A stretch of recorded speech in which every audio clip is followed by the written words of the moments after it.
crying. Irish girl band Bellefire, between changing band members and record labels. But the girls claim that the setbacks have actually made them better, and in fact the difficulties will give them a longer shelf life. Bellefire are most definitely back. Their new album Spin the Wheel and the single with the same name are out next week, and the girls join us this morning. Hi. Good morning. Your Spin the Wheel, the single from the album, is or was #1 in Thailand 2 weeks ago, so that's great news. Yeah, things have really taken off for us. We spent about a month over there about the beginning of the summer doing gigs and just doing TV shows, and we were asked to do the MTV Awards out there as well, and it was a really good experience. But it's nice to be back on these shores again, finally releasing our first album in Ireland. Great, because the last one was in Asia, wasn't it? Yes, yeah. You know that, I mean, I'm sure, and this question's been asked loads of times, you know the old music business cliche, like big in Japan, big in the East and all the rest of it, but I mean, that is true in your case, which is why you're still going. How did that happen, or how did that come about? I think it all happened probably about 3 years ago when our very first single over here just took off on radio in Japan, and it broke a lot of records, and something we never expected. We hadn't even released our second single over here, so we kind of took off and decided to go with it because it's such a big market over there. Is it the third or fourth biggest? It's the second biggest market. After really? Yeah. But is it very hard for Westerners to get into that market? It's really hard because the whole market is dominated by acts who sing in Japanese or Cantonese, and it's very hard for an act from even America to break it, which is quite unusual. But I think the harmonies kind of stood us out as being a little bit different. And the language barrier, they don't seem to have a problem with that, with your music. No, I think, I suppose, it's universal language. We tried to pick up a few words as well, so you could, you know. And they were waiting for you at the airport this time, you were telling me. We did do the inevitable kind of duets with a few Japanese artists, and we supported some on tour as well, so we did our best to fit in with their culture. That must have been some fun doing a duet with Japanese. It's hilarious trying to get your tongue around a language that you have absolutely no idea what you're singing, but it's good fun. And what about the tuning? Because it's very strange, isn't it? Yeah, it's like they're a little bit sharp, isn't it? Yeah, it takes a while to get into. The first couple of weeks, we were kind of like, whoa, that sounds really strange. Because you're trained somewhere. Who's the trained musician? Who's the or are you all trained? We've done violin, piano. You started when you were 4. Yeah.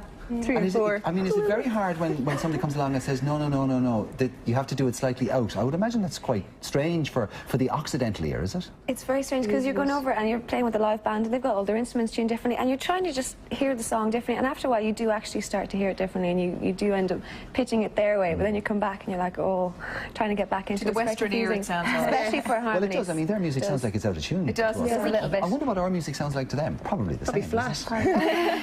Weirdos in the West. I mean, a lot for most of us, I suppose, as much as we know about Japan is kind of lost in translation and all the rest of it. Do you go through that kind of sort of twilight world when you go over there? I remember watching the movie with the girls, and we just could not get over how alike it was. It just brought back all the memories. Gifts and me like being the tallest person in the lift, you know, like little things, and it's all so true. And that feeling of being sitting at your hotel window looking out the city and you feel like a dot. And do you like it there? The smallest person. Do you like Japan? Do you like the cities? Do you find them overcrowded for compared to Ireland? I mean, you're from Galway. You're from Galway. You're from Sligo. I don't think it's like Tokyo. No, it's definitely different. We did fall in love with Thailand this time around, and the Philippines as well. I mean, the people in the Philippines are just so warm, and because it's kind of, you know, it's still a very much a developing country, they're just so happy to have kind of, you know, an outside act coming in. And they're very like an Irish mentality as well. They're very friendly and very funny, and they like having good crack. And but are they not very formal as well, though? Oh no, not the Philippines. They like their old drink. Japan, yeah, but it's not in the Philippines, because it's kind of settled by the Portuguese, and it's a very Catholic area, and it's very like Ireland. Mad. Well, we have enough of their nurses over here. Well, they fit in very well over here as well, don't they? Actually, just going back to that thing about Japan and the cultural difference. Did you have to kind of modify your behaviour? I mean, you're bright, confident young Western women, but that's not necessarily the way young women are supposed to behave over there, is it? I think I know what you mean. Like, there's certain things that you find yourself doing. You do find yourself bowing, and there's certain things like we would have a tendency to hug people when we meet them. You don't do that. You don't. That's very bad form, isn't it? Their space, and you don't cross into it. So you do modify your behaviour to an extent. And they did say that we're very rounded women over there. Yeah, apparently we're very voluptuous and curvy out there, which I found hilarious. We thought it was fantastic. I thought you were getting smaller and even skinnier than you were the last time you saw us. I didn't think it would be possible, but there you go. Sure, you know. So you moved to London.